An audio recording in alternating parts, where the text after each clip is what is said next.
ओम शांति। Awakening with Brahma Kumari इसमें आज फिर आप सबका स्वागत करते हैं। इन दिनों हम अपने गुणों की बात कर रहे हैं। अभी तक तो हमने बहुत सी ऐसी बातें की कि हम में क्या ख़राबी हो सकती है, हमारे क्या नेगेटिविटी हो सकती है और कैसे उस पर काम करना है। लेकिन आज या इस पूरी श्रृंखला में हम कोशिश ये कर रहे हैं कि गुणों को पहचानें और उन्हें सही परिप्रेक्ष्य में देखते हुए अपनी ताकत बनाएं और फिर उसका ज़्यादा से ज़्यादा इस्तेमाल करेंगे उन गुणों का तो वो मल्टीप्लाई होते जाते हैं। जैसे कि हमने पिछली कड़ियों में देखा है कि दीदी बता रही थी कि किस तरह से अगर हम उनको अपने व्यवहार में लाने लगते हैं तो वो ज़्यादा हमारे साथ जुड़े रहते हैं। और आज एक बार फिर इसी श्रृंखला को आगे बढ़ाते हैं। हमारा सौभाग्य हमारे साथ खास लंदन से बहुत सीनियर ब्रह्मा कुमारी सिस्टर जयंती बहन है। Very warm welcome. ओम शांति। दीदी, अगर हम देखें तो अभी तक हम कई गुणों को अपने जिन्हें हम अभी तक ये मान रहे थे कि ये तो पार्ट ऑफ नेचर है, इसको हम कैसे अपनी स्ट्रेंथ मान सकते हैं। तो अगर हमने डिटेल में जाकर देखा, चाहे वो सेल्फ रिस्पेक्ट की बात थी या रिस्पेक्ट देने की या प्राप्त करने की बात थी या फिर लव की बात थी, और अगर हम देखें तो ऑनेस्टी की जो बात थी, वो उसको अपनाते ही किस तरह से परिवर्तन होना शुरू हो जाता है। आज हम थोड़ा और इस पर बात करना चाहेंगे कि जैसे, क्योंकि why we are talking about these virtues is, हम भूल चुके हैं कि ये वर्च्यूज, हमारे गुण जो हैं, हमारी ताकत है। तो कौन सी और ऐसे वर्च्यूज हैं, कौन सी ऐसी और वैल्यूज़ हैं जो हमें स्ट्रेंथन कर सकते हैं? मैं सोचती हूँ कि कई लोग समझते हैं कि जिम्मेवारी बहुत इम्पोर्टेंट है और है भी इम्पोर्टेंट, परंतु मैं समझती कि लोगों को पूरा मालूम नहीं है कि जिम्मेवारी किसको कहा जाता है और पहले जिम्मेवारी कौन सी आती है। क्योंकि अटेंशन बाहर चला गया है, तो हम समझते हैं कि फैमिली की रिस्पॉन्सिबिलिटी है या देश की रिस्पॉन्सिबिलिटी है, परंतु अनुभव ये कहता कि यदि जो खुद अपने आप की रिस्पॉन्सिबिलिटी अपने प्रति हम पूर्ण रीति से पालन नहीं करते हैं, तो हम कहते हैं कि हम परिवार की रिस्पॉन्सिबिलिटी है, परंतु हम पूरा नहीं कर पाते हैं क्योंकि अपने में वो कैपेसिटी नहीं होती है, वो कैपेबिलिटी नहीं होती है कि जो ज़रूरत है उस अनुसार हम वो कार्य कर सकें। इस कारण से भी जो संबंध में आज बहुत गड़बड़ आ गई है, हर प्रकार से संबंध में, कारण कि जो फर्स्ट रिस्पॉन्सिबिलिटी है अपने प्रति, वो हम पूरी नहीं कर पा रहे हैं। तो यदि हम फर्स्ट उस बात को देखते हैं तो मैं समझती हूँ कि अपने प्रति रिस्पॉन्सिबिलिटी इतनी तक भी नहीं है कि हाँ हम अपने को फाइनेंशियली इंडिपेंडेंट बनाएं, हाँ ज़रूरी है, या हम अपनी तबीयत को अच्छा रखें, यस इट्स इम्पोर्टेंट, परंतु यदि हम आत्मा को प्राइमरी और शरीर को सेकेंडरी मानते हैं, विच इज़ अ फैक्ट, आत्मा शरीर के बगैर चल सकती, अविनाशी है, अनादि है। शरीर आत्मा के बगैर चल नहीं सकता, नाशवान है, और सारा अटेंशन चले गया है शारीरिक बातों पर। तो यदि हम इंटरनल आत्मा को देखते हैं तो आत्मा के प्रति मेरी जिम्मेवारी क्या है। जैसे हम शरीर को भोजन देते हैं, रेस्ट देते हैं, एक्सरसाइज कराते हैं, जो कुछ भी ज़रूरत है हम वो बातें देख लेते हैं, इसी प्रकार से आत्मा को कहाँ तक हम रेस्ट देते, एक्सरसाइज कराते हैं, भोजन देते हैं, वो हम इतना ध्यान नहीं दे पाते। तो उसमें मैं मानती हूँ कि आत्मा को साइलेंस के द्वारा रेस्ट की आवश्यकता है। मन, आप सोचो कितना काम करता, मशीन यदि काम करती रहे स्टॉप न हो तो गर्म हो जाए। इसी तरह से मन जो है रात्रि के नींद के समय भी भागता रहता। तो माइंड को रेस्ट देना मेडिटेशन के द्वारा, साइलेंस की शक्ति के द्वारा, वो हम भूल गए हैं कि ये हमारी फर्स्ट रिस्पॉन्सिबिलिटी है। शरीर को रेस्ट न दियो तो आपकी हालत क्या होगी। इसी तरह से मन को भी रेस्ट देना बहुत ही आवश्यक है, और वो है साइलेंस शक्ति द्वारा, मेडिटेशन के द्वारा। मन को अच्छा भोजन देना वो भी बहुत ही आवश्यक है। क्योंकि आप सोचो कि हम किस प्रकार का भोजन दे रहे हैं। जैसे आज का बहुत अवेयरनेस है कि शरीर को जंक फूड दिया तो उसकी क्या हालत होंगी। तो हेल्थ कॉन्शियस लोग बन गए हैं कि शरीर को भी अच्छा देना चाहिए ताकि तंदुरुस्त रहे। तो हम भोजन क्या दे रहे हैं अपनी बुद्धि को, अपने मन को। पहले ही आप अखबार पढ़ेंगे, bad news, mostly is bad news. या कोई तो टेलीविज़न ऑन कर लेते हैं सवेरे सवेरे ही, तो उसमें भी जो चैनल्स आप देखो न्यूज़ आता रहेगा, कुछ भी होगा, it's violence, it's scandal, it's problems. कोई उसमें आपको मन को शक्ति देने वाली बात, नरिशमेंट देने वाली बातें नहीं आती है। एक्सरसाइज, आप शरीर को एक्सरसाइज न कराओ तो फिर आपके काम का नहीं रहेगा। मन को भी हमको किस तरह से स्पिरिचुअल बातों में एक्सरसाइज कराना है, ये बात हम भूल गए हैं। तो फर्स्ट रिस्पॉन्सिबिलिटी, मन को, बुद्धि को सालम रखना, हेल्थी रखना, ज्ञान और योग की शक्ति से।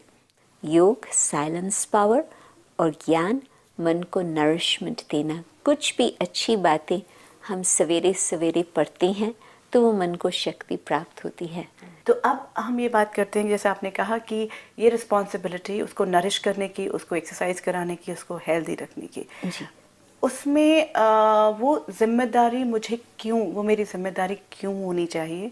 और अगर मैं नहीं रखूँगी, उसके प्रति अवेयर नहीं रहूँगी, ये रिस्पॉन्सिबिलिटी नहीं रखूँगी, so what is going to happen? Because body के साथ तो हमने देख लिया, it reacts of its own, और वो अब परेशानी के लेवल पर पहुंच गया है कि हमें इतने लाइफस्टाइल डिजीजेस, इतनी सारी मुश्किलों से हम जूझ रहे हैं। बिल्कुल।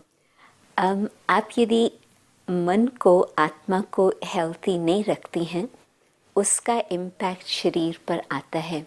जो आपने कहा लाइफस्टाइल की बीमारियां बहुत हैं आजकल, बिल्कुल ये शब्द कहते हैं साइकोसोमैटिक इलनेस।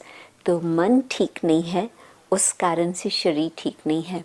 मानो कि जैसे कैंसर है, उन्होंने ये बात को बिल्कुल देखा है कि डिज़ीज़ के ऑनसेट से करीब 18 मास पहले, with in that time frame, कुछ ट्रॉमा का एक्सपीरियंस रहा था जिसका फिर इम्पैक्ट शरीर पर भी आया। कई और भी कारण हो सकते, परंतु ट्रॉमा का मेन कारण बताते हैं। तो फिर मैं देखती हूँ कि यदि आत्मा को हेल्थी नहीं रखते हैं तो शरीर की भी हेल्थ नहीं ठीक हो पाती। परंतु आत्मा को यदि हम हेल्थी नहीं रखते हैं तो जो हमारा काम है, मानो कि हमको कंसंट्रेशन करना है, मन भटकता रहता है, तो हमारा काम वो सही रीति से नहीं हो पाता, या हमारी मेमोरी इतनी शार्प नहीं रहती है, तो कई बातें जो आवश्यक है वो हम भूले हुए रहते हैं। और फिर संबंध जो हमारा अच्छा होना चाहिए, माइंड को ठीक नहीं रखा तो संबंध हमारा ठीक नहीं रह पाएगा। माइंड को हेल्थी नहीं रखा, आपकी डिसीजन मेकिंग कैपेसिटी में भी फ़र्क पड़ जाएगा। तो हम देख रहे हैं lack of concentration power, bad decision making capacity, relationship breakdown, ये सब हम देख भी रहे हैं, परंतु ये समझ नहीं रहे हैं इसका कारण क्या है। और इसका कारण है इनविजिबल।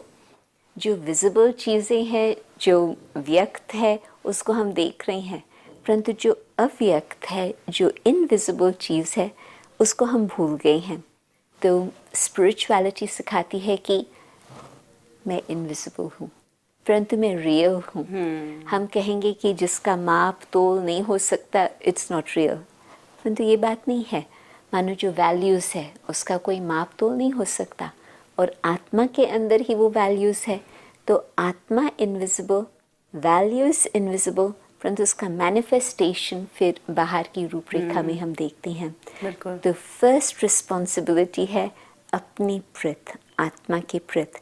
इसको हम सेल्फिश नहीं कहेंगे, परंतु इसको कहेंगे सर्वाइवल। यदि आत्मा ठीक नहीं है तो मैं किस काम की रही, फिर मैं क्या कार्य कर सकेंगी? खुद को ही नहीं संभाल सकते तो औरों को हम क्या संभालेंगे? WHO वाले स्टेटिस्टिक्स बताते हैं कि जो फास्टेस्ट ग्रोइंग डिजीज़ है आजकल संसार में, वो है माइंड के प्रॉब्लम्स, मेंटल प्रॉब्लम्स। उसमें लोनलीनेस, डिप्रेशन, ये सब बातें आ जाती है। क्यों? क्योंकि हमने अपने आत्मा को स्वस्थ बनाने के लिए ये सोचा ही नहीं है। तो अभी फर्स्ट रिस्पॉन्सिबिलिटी को यदि हम लेते हैं तो ज्ञान, समझ की शक्ति और योग की शक्ति से हम अपने आप को ठीक रखें। उसमें फिर हम और बहाना न देवे कि मुझे टाइम नहीं है, परंतु ये हम आवश्यक समझ करके उसके लिए समय निकालें। It's a priority. जिस दिन मैं दीदी इनके प्रति रिस्पॉन्सिबल हो जाता हूँ, तो how will it change the whole scenario around me? जी, यदि आत्मा की तंदुरुस्ती है, मन शांत है, शक्तिशाली है, बुद्धि एकाग्र है, क्लियर है, स्पष्ट है, हमारे संस्कार शुद्ध और शीतल है, तो फिर जो नेक्स्ट लेवल जिम्मेवारी की आती वो हम पूर्ण कर सकते हैं।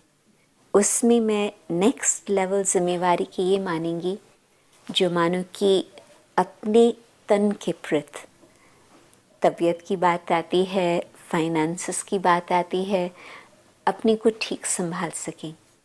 फिर नेक्स्ट उसके साथ, और इस टोटल को हम कहेंगे कार्मिक रिस्पॉन्सिबिलिटीज़।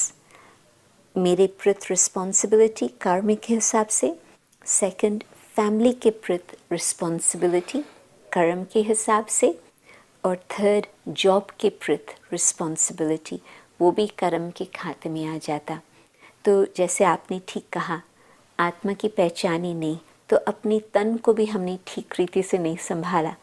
आत्मा की पहचान और आत्मा स्वस्थ, तो फिर तन को भी हम अच्छी तरह से संभाल सकते। क्यों? क्योंकि बहुत वैल्यूबल है। बेशक मैंने ये कहा कि आत्मा is primary and body is secondary, ठीक बात है, परंतु it's very valuable, it's very precious. तो मुझे जिम्मेवारी है इसको ठीक तरह से संभालना। तो आत्मा के स्वस्थ से हम शरीर को भी ठीक संभाल पाते, अपनी फाइनेंसेस को भी हम ठीक प्रकार से रख सकते। मानो कि जीवन में एक सिंप्लिसिटी भी इम्पॉर्टेंट है। आजकल जितना भी होगा वो कम ही पड़ेगा, परंतु यदि हम अपनी नीड्स को कम करते हैं, वांट्स को रिमूव करते हैं, डिज़ायर्स को परिवर्तन करके शुभ डिज़ायर्स में चेंज करते हैं, तो जो हमको जितना है ऑनेस्ट लाइफस्टाइल से, सिंपल लिविंग, हाई थिंकिंग, हम अच्छी तरह से अपने आप को संभाल सकते हैं। तो वो अपनी प्रति रिस्पॉन्सिबिलिटी हम अच्छी तरह से संभाल पाएंगे। फिर नेक्स्ट है फैमिली की रिस्पॉन्सिबिलिटी। उसमें भी हाँ, हम ऑनेस्टी से काम करें और उनको अच्छी तरह से संभालें, परंतु उसमें जो पोजेसिवनेस आ जाती है, मानो कि कई लोग समझते हैं कि children are my property. Not true.